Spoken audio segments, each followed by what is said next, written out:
Okay, so I originally had an intro for this video, but it was stupid and unfunny, so let's just begin. The rules for this run are simple. Basically, we will only use stuff animals in the game use, so that's Beastman weapons, lightning incantations too, because they use those. I suppose I could have used dragon incantations too, but I didn't. I was about halfway through my run before I decided I should do all remembrances. I'm figuring this stuff out as we go, and some of you may be asking, shouldn't you have figured out the rules before starting the run? And like, yeah, I probably should have. But mama ain't raised no quitter, even if she did raise a fool, so let's just get this started. Can I beat Elden Ring, but as a furry? While it's suboptimum for stat spreads, you're gonna want to pick the Thief class. I consider it necessary for a reason I'll explain in a bit. We name our character Sir Barks-a-Lot, the goodest boy, who is going to the Lands Between Fur Fest. Yay! We start at the Chapel of Anticipation, hoping to buy our entry pass to the convention, and it, doesn't go well. But thankfully, a passing Discord e-girl gives us a hand, letting us get started properly. We head up the road to the Gatefront Ruins Grace, where the Discord e-girl introduces herself to us as Malenia. Malenia tells us if we get her to the convention, she'll give us feet pics, and like any good loser, I instantly agree to whatever she says. I'd never simp, but your wish is my command, queen. In exchange, she teaches us to torrent things, and the first thing I torrent is this sick-ass horse, which I named Torrent in honor of the occasion. We also get the Lordsworn Greatsword from the carriage thing, which we can't use.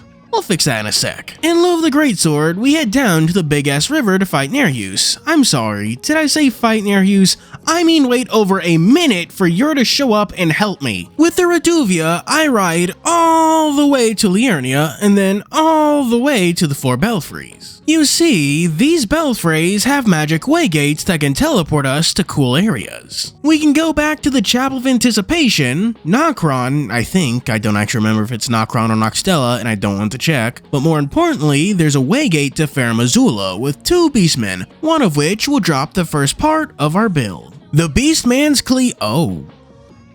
we may need to grind a bit. Okay, so first we go to Caelid, beating up a lady in a church to get the Sacred Scorpion Charm and Sacred Blade while picking up the Physic Flask. I level up my strength using stray runes so I can wield the Greatsword and slaughter a Bone Boatsman for a few more levels before trying the Beastman again. And it's still not enough, so I grab a lemon-flavored Foulfoot and head off to Caelid to murder a disabled mother. And that's still not enough. We are over an hour into this game, and we can't even grind for our main weapon yet. So we run all around the Lands Between for some smithing stones, even doing the Rhea Lucaria Crystal Tunnel for the bell bearing. And at the end of it all, we're finally able to kill the Beastman, who doesn't even give me the weapon. I'm going to tell you right now, don't do this. Do not try this run, or at least just try it in a different way. Like seriously, don't do this. Just get to Farum Azula normally, because this is not worth it. We are so early in the game, we haven't even met Margit, and we're fighting the strong enemy from one of the game's final areas. And it's not even a one-on-one fight. He gets help, and that help is capable of killing us in 3 hits with a ranged attack. And because of the danger, this isn't a grind you can turn your brain off for. You need to pay attention or you'll die. And you have to keep the Beastman from falling off the edge, rendering the endeavor pointless. And the Beastman's cleaver has a 2% drop rate. Do you know how long I was simply killing these things? It was so long, I turned off my recording to save space. So long, it took more than one sitting. Do you see why I picked the starting class with the highest arcane stat? I honestly don't know how long it took me to get it, but I eventually managed to get this stupid thing on stream. Yeah, and I know in like Dark Souls 1 it just straight up did damage. In Dark Souls 3 it got changed to be Wrath. We got it! At around 6 hours into the run, we could finally get started. While you were busy liking and subscribing and checking out my Ko-fi and Patreon, I went ahead and used my new weapon to murder the Tree Sentinel because, I don't know, I guess I was a bit high on my own power. The next thing I do is help Sir Barks-a-Lot with two things. The first is getting strong, which is why we start Vari's questline. The second thing is looking for love, and wouldn't you know, he's the perfect blowjob height. We have our first date by beating up Darwill, and it goes so well he even invites Sir Barks-a-Lot to his house. We also go and help Alexander because what's any good convention without a little pot? It's important that I get some Deathroot for this build. After all, we need to feed this strange dog I found in a church to get some goodies. Blah blah blah, busy work. Second Deathroot from the catacombs, third from Liurna's Tibia Mariner, yada yada. We help Bach and kill the Crucible Knight for the tail incantation before finally doing the Death Touch catacombs for the fourth Deathroot, getting us the Ash of War, Beast of Rar. And with that, we have officially weaponized Aru Woos. Next up is more boring busy work like Blackguard, Raya, and Patches. I also do Redmane Castle, getting right up to the duo boss before getting sidetracked and killing Renala. I managed to beat her second phase before she can summon anything, and I didn't know you can do that. Killing Godric comes after that. Since I have two great runes, I decide now is as good a time as any to head to the convention hall, Leyndell, and do the climb up the rune-strewn precipice for the smithing stones. I nearly choke like a health inspector in the Krusty Krab, but managed to kill Makar by the skin of my teeth, making it all the way up to the Altus Plateau. Now, some of you may be saying, won't reaching Altus start the festival, making the duo fight in Redmane Castle go away, wasting all that time you spent getting there? All I'm going to say to that is, it wasn't the first and far from the last dumb thing I did. Speaking of which, I immediately leave Altus Plateau to go kill the Stone Digger Troll, getting the Roar Medallion and making our ooh-oohs even louder. Then I get the Smithing Stone Bell Bearing and kill the Alabaster Lord just because I can. Fun fact, did you know you can hit the Alabaster Lord so he summons the portal but before he can spawn any meteors? Blah blah blah, Morgott rematch, he's a bitch, Draconic Tree Sentinel was less of a bitch, but I only needed to upgrade my flask once to get past him. Finally, we make it to Leyndell, the Royal Convention Center, and I'm not gonna lie, this place is a load of barnacles. There's not even any vendors here, just people who want to murder Sir Barks-a-Lot, which I get, but like, still not cool, bro. There's actually something I want in Leyndell, so I speed through it, only getting sidetracked when a Leyndell Knight uses Unseen Blade. My goal is the Sanctified Wet Blade, because with that, I can give myself a Lightning Beast Cleaver. Which sounds stupid until you realize that Lightning gives the highest AR, beating out Heavy by like 60 points. I'm not fucking around, it's actually true. Look, never in my life would I have thought a weapon with a 25 strength requirement does better on a dex build. Since I have a shockingly cool weapon, I decide now is as good a time as any to take up Blythe's offer to check out his house and it's quaint. Mom, can you pick me up? They have giant hands running around. I'm scared. We beat up his pet ghost and dragons, and here I thought the severed hands were going to be the weirdest thing we found here. Finally meeting Blythe's family. There's his sister, his cool uncle everyone loves, and his uncle who's not allowed near the kids. We also nab the first part of our fursuit, the Black Wolf Mask. Next, it's back to Leyndell, the Royal Convention Center, where I get so distracted on my journey I end up dying to these tree mobs. The Piss Ghost was super easy though. Then there's Vari questline, down in Wrathblood Ruins and killing the Blood Noble, yada yada yada. Then it's killing Vike and more importantly, getting Frenzied Burst. With that, I finally have access to Malgwyn Palace, and more importantly, money, which I barely use, thus rendering most of what I did pointless. I know I've said it before, but I'll say it again. It wasn't the first and far from the last dumb thing I did. Namely, immediately after this, I fuck around in the convention center, getting a dragon's toothpick and murdering a gross worm, even killing the Erdtree avatar just because I can. I get back to the game on livestream after playing Indigo Park and Were Cleaner, shameless plug. Morgott goes down even easier than his first fight, and since we finally reach the convention hall, it's time for our e-girl to deliver on her end of the bargain. I ask for Melina's feet pics, and she's like, yeah, no, this place sucks, and I can't really argue with that. So we make a new deal. If I can get her backstage, she'll give us the feet pics then. And like any good simp, I say, as you wish, my queen, and she gives us the rolled medallion to celebrate. Sadly, in Sir Barks-a-Lot's search for even more power, we're forced to kill Bogart because he was secretly a closet furry and he had a special woo of his own, Brackart's Rar. It gives us a damage boost, a stamina boost, and unique heavies, or at least it should. Sometimes the heavies don't work. Then it's using Raya to get to Volcano Manor and snagging the pizza cutter from the guy there, followed by Selvus and killing Istvan, and getting our final weaponized Daewoo from Burnhall, which we don't ever use. Next, I head over to Caelid, where I help fellow simp Gowry get the aspiring e-girl Millicent back on her feet. We even managed to get a pretty sick looking kill on Niall too. Oh, this is a fucking... There. I've just crashed the party. Then it's Corrin's questline, blah blah blah. Oh fuck, I forgot about Yura. Well, that's one questline ruined.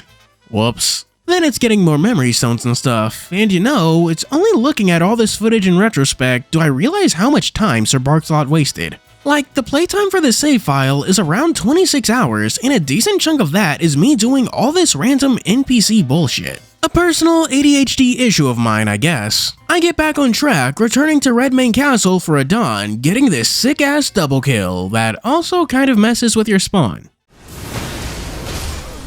Oh fuck! Your stupid ass rocks got me!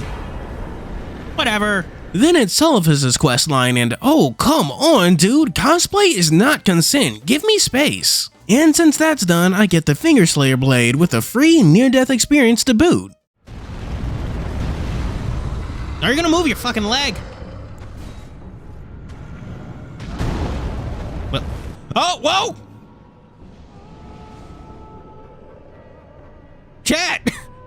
And we round out stream by murdering Shablablabla for his drip. Back off stream, I think to myself, wouldn't the gold scarab make leveling up easier? So I go get that because I can't help but do meaningless side content. And speaking of sidetracked, we also spend way too long trying to kill Vike in the mountaintops and Okina. And all that time in the mountaintops was kind of wasted because I was there looking for the Volcano Manor quest, which was an Altist. I acknowledge that this may come as a shock to some of y'all, but I may be a little fucking stupid. And instead of making progress, I decide to keep wasting time by helping the aspiring e-girl get a new arm. I finally get back to making actual progress at Castle Sol, picking up the bewitching branches for Niall later and the lightning shrouded tract here for the lines now. I nearly mess up killing O'Neill, or is this one Niall and the other one O'Neill? Who fucking cares? I nearly mess it up, but I managed to get him dead right before running out of branches. I celebrate by killing the mountaintops Bone Boatsman because why not? Then there's the other Bone Bro and Altus, and since I was there, I figured I may as well get the Lightning Scorpion charm. Then I'm off to Gelmir to meet back up with my weed man to officially become a pothead.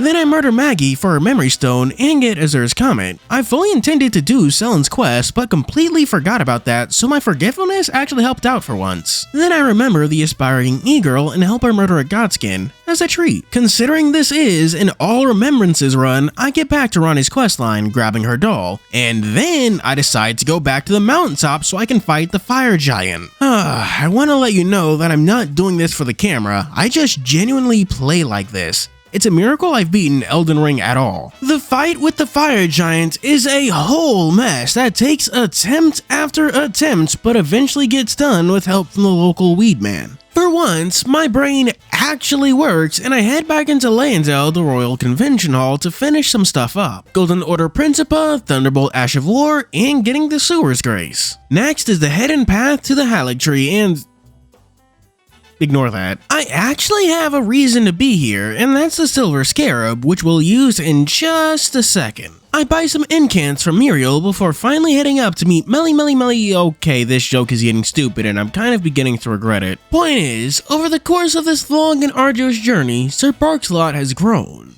He's learned.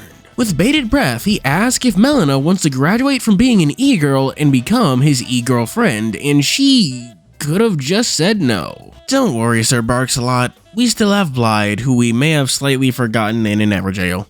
Whoops. We cope with our sorrows by killing the Faramazula Beastmen en masse, but the PTSD for farming the Beastman's cleaver becomes too great and we respect for some arcane. Before I see any of you complaining about this in the comments, the bleed dogs exist. Sue me. This farm doesn't last actual days, and we get not just one, not just two, but 3 Beastman's curved swords. The weapon I wanted from the start. They basically scale the exact same as a cleaver, so slap some lightning on those bitches and you have yourself a dex weapon. Next we head back to the Royal Convention Center to help Bernie, blah blah blah, kill Targoth, blah blah blah, Shifra River map. Wait, why did I stop the Volcano Manor stuff to get a map I don't need? You know what? I don't care. I've stopped questioning my methods. Anyways, I go back to doing what I should have been doing, finishing the 3rd Volcano Manor quest and unlocking Rykard, which I promptly ignore. We go back to Ronnie's quest line, someone drags their balls across my face, and we reach the Baleful Shadow. The Baleful Shadow is a pretty easy fight when all you need to do is just stick it in his butt, pun intended. The Lake of Rot is countered by Flame Cleanse Me, Estelle was so easy I don't remember the boss, and Adula is as annoying as ever. At the end of this long road isn't our hubby Blyde, but Ronnie. Sir Barksalot tries to return the ring we totally didn't steal from her mother, and she super misinterprets the gesture. I want to correct her and all that, but she gave me a sword and everything, and at this point it'd just be kind of awkward, you know? It's here that I realize I completely forgot about Fia, like I haven't talked to her at all. Sir Barksalot goes back to the hole to find that she's already gone, and I panic, beelining to Deeproot Depths to see if she moved on her own. Saying this, on the way to fight the gargoyles, this dumbass thinks, wouldn't the Regal Ancestor Spirit be a cool fight? But if you don't fight the regular spirit, the Regal one won't show up, so that's neat to know. The Twin Gargoyles fight still sucks, and I nearly lose until I lock the fuck in and win by the skin of my teeth. Fia's champions? More like Fia's stupids, and better yet, our quest is still good. We head over to the study hall to get half of the death brand curse thingy or whatever, and I prove I'm the smartest person here. Not once, but twice.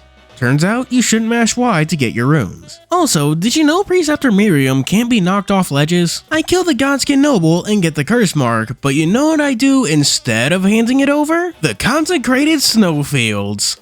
Sir Barksalot, I am deeply sorry you are controlled by a fucking dumbass. I eventually remember what I was doing and make a try at Fortisax, and as you may have guessed, a lightning slash weapon doesn't do dick against the dragon. Placidusax is going to suck, isn't he? It's here that I kind of get sick of this and decide to wrap things the fuck up for once in my life, and I lock in.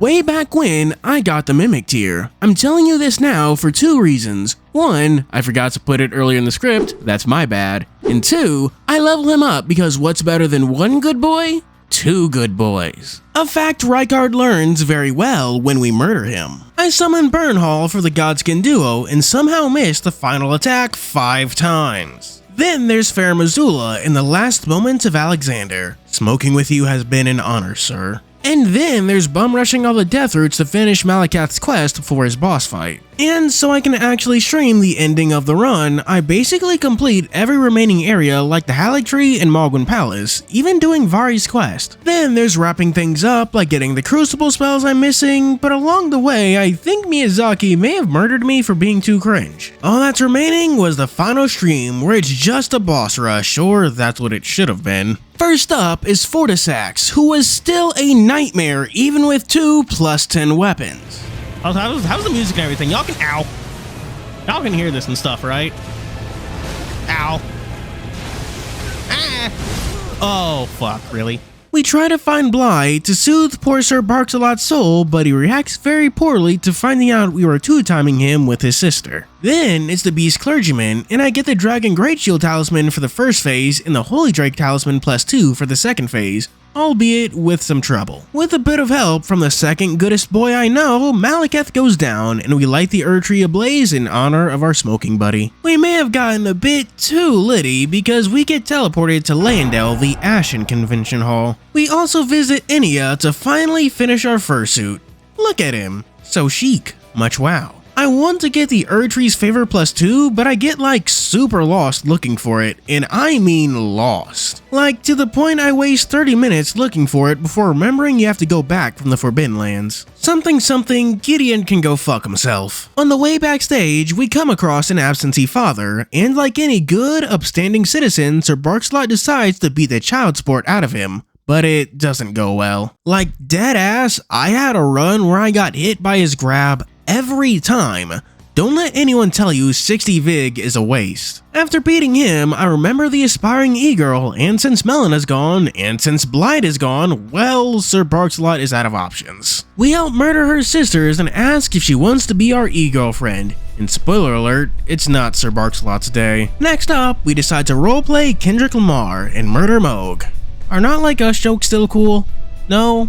Okay. I finally bite the bullet and try to fight Placidusax, and my god, these weapons aren't working, but I choke down the dragon's girthy health bar, surviving the climax for the win. Pun fully intended. Finally, going back to the Ashen Convention Center, the organizer kindly asked me to leave. I kindly asked them to go to hell, and they sick their weird dog on me. But my dog is better than their dog, so of course, we win. Despite having crashed the convention, Sir Barkslot's journey isn't done. With Millicent, Melina, and Blythe dead, there are no longer any good marriage candidates in the lands between for Sir Barkslot. Get out of here, Ronnie. Shoo, shoo.